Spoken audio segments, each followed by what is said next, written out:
I lost my glasses when I was 11 years old. And I remember going to my dad thinking he naturally will buy me a new pair of glasses. And he said, "You're going to have to figure it out." Hmm. And I created this little penny candy business, Matt. And I was able to not only buy myself Miss Beasley glasses, which is what I really wanted, but I was able to save enough money to buy my first car. So that was the beginning of my journey into entrepreneurship. If you're an active real estate investor and you're looking to do larger deals, you're in the right place. We are going to go and take the conceptual type of stuff that you listen to from other real estate podcasts and bring it down to the tactical, the nitty gritty, the actual actionable types of things that other real estate investors that went big did to grow their own real estate empire. You're listening to the Go Big Live podcast. I'm your host, Matt Druin. Hey, what is up, everybody? Welcome to the Go Big Live Real Estate Investors podcast. I am your host, Matt Druin. I have a fabulously awesome guest with me today, somebody that I've been following for a really long time, is Deb Cleveland. Deb, with over 32 years of experience and more than 400 units renovated, Deb is a force to be reckoned with in the real estate world. But what truly sets her apart from her heart-led mission to transform entire neighborhoods, bringing them from blight to brilliance through her relationship-oriented approach. Starting with an extreme life-altering event and a whole lot of determination, she turned a broken-down brownstone into a thriving real estate empire. Now she's a trusted advisor, author, supporting fellow business owners who share her passion for real estate investing. Her focus on people over profit makes her a true community champion. Thank you so much for being on our show, Deb. I appreciate it. Thank you for inviting me, Matt. Great to be here. Excellent. So let's dive in. My first question is always, you were born and now you're here. What happened in between? Let's see. The turning point for me as an entrepreneur is I lost my glasses when I was 11 years old. And I remember going to my dad thinking he naturally will buy me a new pair of glasses. And he said, "You're going to have to figure it out." Mm-hmm. And I created this little penny candy business, Matt. And I was able to not only buy myself Miss Beasley glasses, which is what I really wanted, but I was able to save enough money to buy my first car. So that was the beginning of my journey into entrepreneurship. And then as I went along, I ended up getting married. I was a single parent. Started my first business when I was 30 years old out of my spare bedroom. I worked my straight commission job and then started this little tiny business that grew into a $2 million company within 5 years. Wow. And at the same time, in tandem, what I realized, I had this epiphany, like, wow, I'm making really good money. And it took a bit, because I was strapped at that time. I was making money and I was young and I had the energy to work those 60-hour, 70-hour weeks, which I'm sure you can appreciate. But I wasn't building wealth. And that's when I really got into investigating and understanding wealth building with real estate investments. And that was the beginning of buying my first rental property. So let's talk about it from there. I mean, what inspired you to get into real estate? It sounds like you maybe were like researching on different types of wealth building tools, but what led you to, all right, real estate's a good idea. Let's do it. Was there somebody that inspired you to do that? Or was there a book that you read that inspired you to do that or what? So as a single parent, I had a lot of time on my hands at night. So I read a lot of books on manifestation because it just seemed like that was the route for me to go. It was more spiritually based. It wasn't so much, I had such a great business head on my shoulders that I just came into this planet naturally with. Mm-hmm. So it was really about like, how can I intend this? What's the intention? What is holding me back from really taking that next step? And one of the books that really influenced me, and I think it's still in publication, is, let's see, Millionaire in the Making. Mm-hmm. So that was a book that I read. And what I loved about that book, Matt, it was just two average guys. It wasn't like Rich Dad Poor Dad. It was just two guys that were friends. I think they were both in the insurance company. And I was millionaires on the week. So it was on the weekends. It was the only time they invested in real estate. Mm-hmm. So that was the meat and potatoes that I really followed. I'm a real practical gal. I'm a numbers gal. And I have a really high intuition. So I can sense things before, they really happen most of the time. Mm-hmm. I hate to gloss over like all the other years of experience, that sort of thing, but I know that most of our listeners are experienced real estate investors that maybe own a couple real estate investment properties and they're just mystified about going big and buying larger deals like you have. And so I wanted to take one as a case study. We were talking about it in the green room, and I want to take that one and kind of dissect it in excruciating detail so that our listeners can pull out some actionable steps that they might be able to take in their journey of going big. So, what would you have in mind for us today? So I would say one of the things I want to say, just to kind of lay a foundation, is that I started out with doubles. And then what I realized is that while there was this market of 10 to 15 unit properties that nobody was really looking at because the beginner was afraid of them and the big guys didn't want them. So I moved into that category. And then I moved up to buying a 42 unit apartment complex. So that's the one I want to talk to you about today. So Excellent. I was asking around because they were hard to find. I mean, the people that buy and own those larger units typically don't sell them. They're like legacy pieces that they hold on to and then they transfer them to their family when they get older. This one, did you want me to just go into details as far as how I found it? And Yeah, I mean, yeah, definitely what the origin was about it. 42 units is definitely a big jump for some people. So I don't know, what inspired you to even go after this? Was this a broker brought this to you? Is a property you just like drove by and you're like, I wonder what the heck is going on here? Tell me about that. so I'm a networker when it comes to business, and I really cherish connections that I have. So I'm always talking about real estate. I could be in getting a coffee and I'm talking to somebody about real estate. Is we get together for Thanksgiving. That's all we talk. I mean, real estate is really a hot topic in my life. So I was asking around if anybody knew of any properties that were in distress or somebody was in trouble. And then I heard that this property was going into default just from somebody who knew somebody. That's how I really found out about the property. And when I drove over to the property, man, I mean, the doors were wide open. Here's this 42 unit. There was more people, it seemed like, living in the basement of this property than in the apartments. It just seemed like it was free for all, going on in there. And I'm like, what really is going on here? So I dug a little deeper and I found out that the owners of this property they'd gotten twisted up in drugs and they had kind of walked away from the property. They weren't maintaining it. They weren't collecting rents. So then I found out who the bank was and I knew it was a smaller bank in town.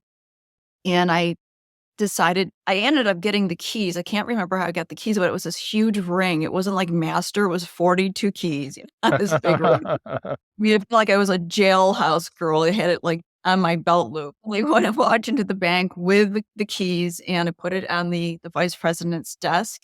And he just kind of looked at me and I said, I'm here about the property that you have a mortgage on. And he said, we'd love to talk to you about it. We can see that you've got the keys to the kingdom here. He said, but unless the current mortgage holders sign this over, we can't disclose anything to you. Hmm. So that was a little bit of an ordeal because these guys they weren't in the right of mind. They really were strung out on drugs, but I did end up getting one of them to sign off on it. The nice thing about that is I found out a lot about the mortgage. They owned $450,000 on the property, which was only $10,000 a unit, which was so incredibly inexpensive. And I wasn't sure exactly how the deal would go together. I didn't know if they would want me to remortgage it or if they were going to put it on foreclose and take it back. Hmm. And after what was interesting is they were current on the mortgage and they were also current on the taxes, which was just really pretty remarkable for what was going on there. And it ended up costing me only $6,000 in an assignment fee to take over the mortgage Hmm. and some running of some papers. And then I was the proud owner of the crazy house. And that's when the work really began. I mean, it took, it was, I had to have a lot of diligence on that because the tenant base many times replicates the owners. Hmm. And I found that that's what was housed in there. So I really focused on how can I turn it was a Department of Social Services, mostly tenants or tenants that didn't even live there or have a lease, but were squatters. Hmm. So then I had to, work with insurance to get those tenants moved out, really take a look at the upgrades that needed to be done.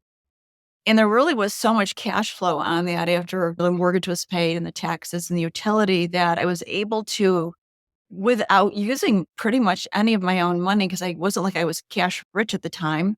Mhm. to upgrade like 3 or 4 units at a time because it was at least half occupied. Mhm. And then within 18 months, I had the whole property turned around. I changed it to a Section 8 tenant base. Mhm. And then because it was a challenging demographic and I was a single parent and I was kind of concerned for my welfare many times, there was a couple of really crazy incidents while I was there. I won't go into all that, but so I sold it. I sold it to 2 police officers and they said after they owned it for a while, they contacted me and said, "You're something else to run this place the way you did." This is uh, I learned a lot. It was definitely boot camp for me. I could do anything after that. I really felt being chased down the hallway with a knife with paint in my hand. I was more concerned about spilling the paint on my new carpet.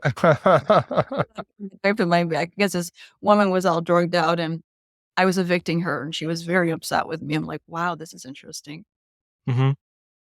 So let's back up a little bit. What was the plan? I mean, there's always the plan, and then there's always like when the rubber hits the road, sometimes you get punched in the face, right? So, I mean, what was your plan from the onset? Take over this mortgage, maybe utilize, stabilize the cash flow a little bit on tenants that you wanted to keep there that could pay rent, and then use that cash flow to like do rehabs and other units. Like, tell me about that plan from the inception and maybe how it changed.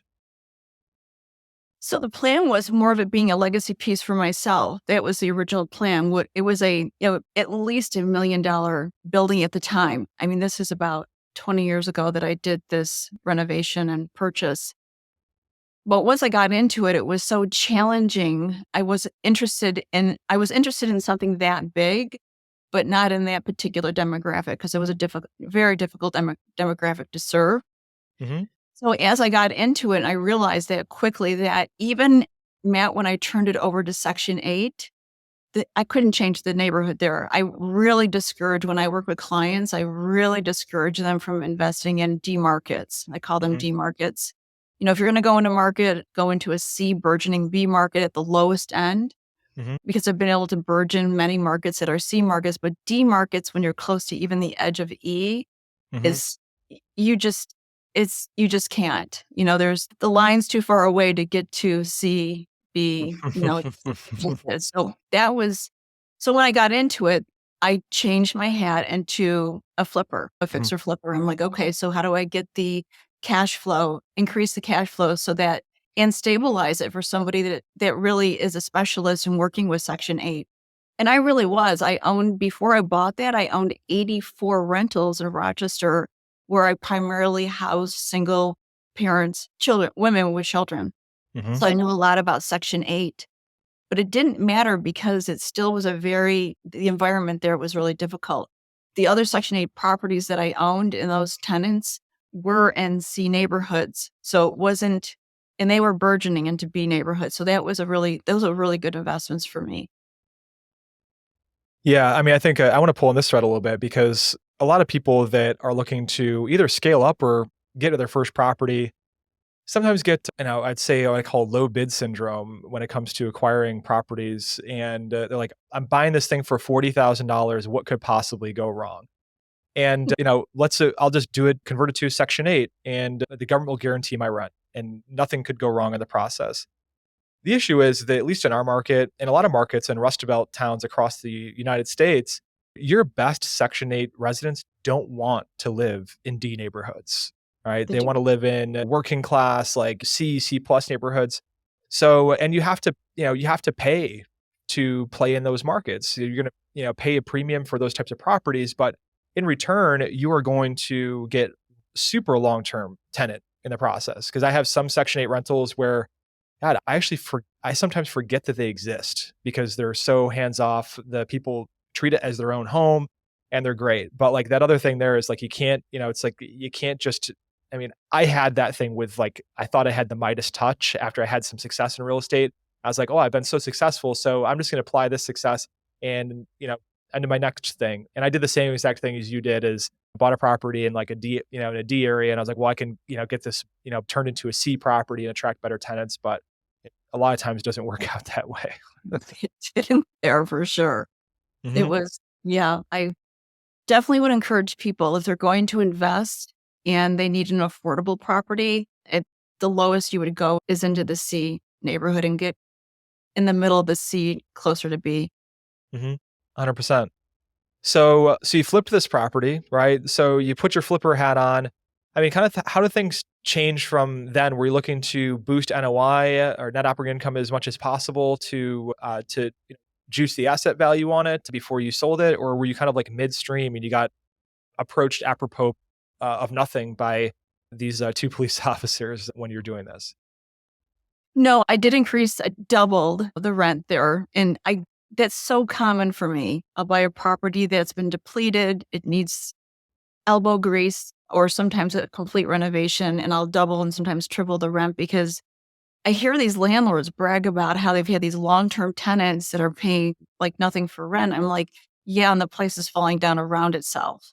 Mhm. Why don't you charge them like at least market rates so that you can afford to do the upgrades? And they have a place they can be proud to live in. I mean, Mhm. it's these slumlords, honestly, it just makes me crazy. And this was owned basically by a slumlord, this 42 unit. So it was to increase the NOI. I focused on that. It was also to change the demographics from challenging tenant base to stabilize Section 8 tenants. I mean, what was interesting, what I attracted there was a Spanish-based tenant that was in rat-infested living environments. So for them to move into this to them was a huge step up, Oh yeah. which was really great because it was like it was a lot of couples with a single child. They were on Section 8. So the environment and what it was really one, if they stayed inside the apartment complex, they were fine. Even them going to get milk and bread from the corner store was problematic. It was Mhm. just this crazy thing that just kept happening. I'm like, wow, this is just kind of a sad situation. But the two cops thought they could take care of it. And so they bought it from me. I made about $350,000 on that flip. Wow. And then they only owned it for another year. And then they made like a half a million. And then I know and I said, there was this amazing guy that really was my bodyguard there. He lived there. He was out of prison. He just really kind of knew the grift. He was a grifter. And Mhm. he was literally, he was with me for like 25 years. Like I took the guy with me everywhere. He just was really like my bodyguard. His name was Mike. But I said, I kept saying to him, God, if I kept it for another year, I would have made another. He goes, you would have been dead. Okay. It's a really good point. Oh yeah, no, sometimes you just got, take it as a win and take your chips off the table. So in this experience, you cleared a decent profit out of it and basically having nothing into the deal, use the cash flow from the property to fund renovations. Your, downstroke getting into it was about 6 grand. You had a huge capital gain. Like, what did you do after that? Did you just basically put the cash in your balance sheet or did you do a 1031 exchange? Tell me about that. That one I did put the cash and pay the capital gains on it, but I love 1031 exchanges. I mean, that's like the story of my life these days is that I don't do anything unless I'm doing a Mhm. 1031 exchange. It just makes so much sense. I was so young at the time, Matt, that you know that you have to do, if you sell it for $1.1 million, you have to buy another 1.1. Well, I was buying things for like $50,000. I would have had to buy another 20 properties to equal that exchange. So Absolutely. I did decide to cash out on that and pay the gains, but I love 1031 exchanges. It's truly the way to go. Yeah, I wrestle with this sometimes too because as a former broker as well, I've worked with clients that have been in the 1031 exchange process and I'm like, I'd really not want to do this unless I had a property already lined up that I was going to acquire because it has felt like a gun against my clients' heads trying to find a replacement property. And furthermore, I'm in the, space of raising capital for our deals. And the one thing is that in order for me and my partner to maintain our strength of a balance sheet as personal guarantors, we have to have a growing cash balance or cash equivalence balance on our balance sheet in order to maintain our strength as personal guarantors. So then our investment partners don't have to sign on the debt like we do. So sometimes we, will strategically sell off like an older legacy property and just stick the cash in our balance sheet for those purposes and just pay our lumps via the capital gains, even though it stinks. But like you said to your theme, sometimes you just got to take a win. It's like, okay, well, you're gonna have to pay $50,000 in capital gains tax, but you made $200,000 in a deal you have no money into. So it's like, let's ring the bell for that one. Definitely ring the bell for Mhm. sure. So So, with the strategy on that for me, and I'm sure it is for you as well, is that I really think ahead. Like if I'm selling something and I know it's a 1031 exchange, you're right. You definitely do have a gun to your head. You've got 45 days to identify, 6 months to buy. One of the interesting things about a 1031 exchange that I just learned about in the last, I think, 5 years is there's the exchange where you can actually use the funds if it's mine have been cash deals to renovate the property, which I didn't know about. So Mhm. it's a specialized 1031 exchange. And I've done like 5 of those and they've really worked out well because instead of me using my own, buying the property, then using my own money to renovate it, I can strategically buy a property and still have like the $50,000 left over that I can Yep. draw down now to do the renovations with. Absolutely. In about 7 minutes or so, we're going to go into our live Q&A with our live studio audience that's patiently waiting in the backstage area. I wanted to ask you, what's next for you, Deb? What's next for me? Wow, man, it's such a great question. So I spent the last 15 years turning Geneva, New York around, being, a huge investor there, a big presence there, working on removing the slumlords, doing more than 140 doors there alone in that Wow. city, which was a significant investment there. And just, and really supporting the other investors that came in and they actually were entrepreneurs that always wanted to be investors. So it's kind of like they're older, like my age and investors. So it was a lot of fun. And then I just knew that this past year that I was to take some time off. So I was kind of naughty because I said I wasn't going to fix and flip. I did do a couple like I usually do. But what's next for me is there's a couple of things next for me. One is I call it just do one for fun. And that's for there's so many retirees, these baby boomers, they have so much money, so much experience, so much talent, and retirement wasn't for them. I'm one of those people. Mhm. And they're just, I mean, they're kind of like dying on the vine. And I've worked with clients like that. There was an article written about me a couple of years ago in the Democrat Chronicle, and they reached out to me to mentor them. And what was beautiful to see is to see not only them come back to life, but the property to come back to life. And all the clients that I've worked with, and I haven't worked with tons of clients, but they're all still investing in real estate. They're not like you and I, or mostly like you. I mean, I was like you when I was younger. But they're doing one at a time, right? I mean, they're doing maybe two a year. They're active, they're involved. And just doing one house in a neighborhood makes a huge impact. It lights up the area. Like the other homeowners start seeing like, wow, this property got renovated. They're out raking their leaves and trimming their hedges and painting their porches. Mhm. So I just think there's thousands of people out there that would do just one for fun. Mhm. So that's one. And then the second thing is an investors training where I really work with gals that want to start investing in real estate. That's really been on my heart for a long time because it's such a great business for women. And I think what they think, like I did, is like, oh my God, I can't take care of another house. I got one already. And you have to think a little bit differently. I'm so glad I can't do a lot of the skilled trades because I have this personality where I would like to be doing the drywall and the painting and carpentry work. And I'm like, God, I'm so grateful. I mean, I can broom and sweep and clean, which is really my nemesis. I posted on my Facebook, like, here she is with her broom again. And they say, oh, God, here she comes with that broom again. Like, get her out of here. You're doing your project. But that's what I'm up to is that I'll be rolling that out in 2024. Hey, keep us posted because that's one thing is that, I help experienced investors scale into larger commercial deals and I get approached by newbies all the time that want to get into it and just need that direction and that person that can hold their hand and illuminate a lot of the doubt and uncertainty. And also the actual painful mistakes that you made that lead to money coming out of your pocket, right? I think I've made several six figures in actual money mistakes with real estate that led it to flying out of my pocket and getting set on fire. But then also I've missed out on probably multiple seven figures of opportunity cost associated with just having doubt and uncertainty in the process and not recognizing opportunities or knowing what to do. So that is completely awesome, Deb, and we'll look forward to hearing about that, so we can help spread the word. Absolutely, and also the one thing too is that, I think that there needs to be more gender equity in the real estate investing space. So we're always trying to find guests to come on the show that are women that have done, bigger real estate deals. And it's tough out there. And I think that I think that really myself having two kids right now, after I had my first kid, I'm like, all right, I'm passe, I'm old news. What I'm doing now is for not just my kids, but for other kids too. So trying to champion those people that, because kids, look up to what we're doing, right? And they emulate that. And so if there's young girls out there, they can see other women in the real estate field, then it doesn't seem like it's like a foreign thing or that it's like, oh, that's just a guy thing. So I really applaud you for that.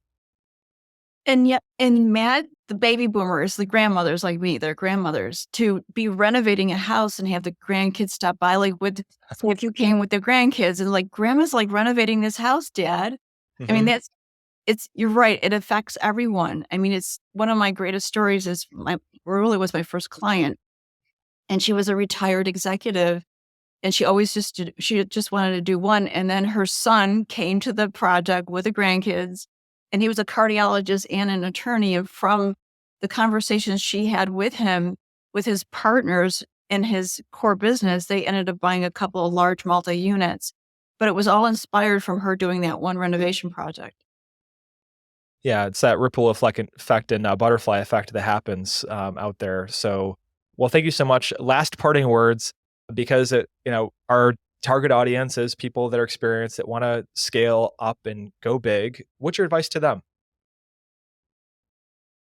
My advice would be, and this is coming from a woman, men are wired different than women. I would say if you're afraid to do that first big project, at least do one rental property, whether it's a single family or go smaller to begin with. Because once you do that and you understand the makeup of a house, a property, everything from the roof down to the sewer system, it demystifies it for you. So then when you go bigger, it's like, oh, it's just a bigger boiler, bigger roof. It's not that big of a deal. And you already have, if you have a single family or a smaller multi-unit, you've already built your team. So you have all that in place. So then when you do scale, you don't have to like scrape around to put that together. Absolutely great advice, Deb. Well, we're going to wrap up now, go into the live Q&A with our live virtual studio audience. So if you're listening to this right now on Apple or Spotify and you want to get on the live Q&A with exclusive live Q&A with our guests like Deb, like Gina Barbaro, Matt Faircloth, Ashley Kerr, Beth Azor, Paula Nichols, you got to join our Facebook group. It's completely free. You can get in on these sessions and actually hear the podcast months before it comes out, and also engage live with our guests too that want to give back and adopt that giver's gain. So definitely be sure to look us up on Facebook, and we'll see you soon. Thank you so much, Deb. I appreciate it. Thank you, Matt.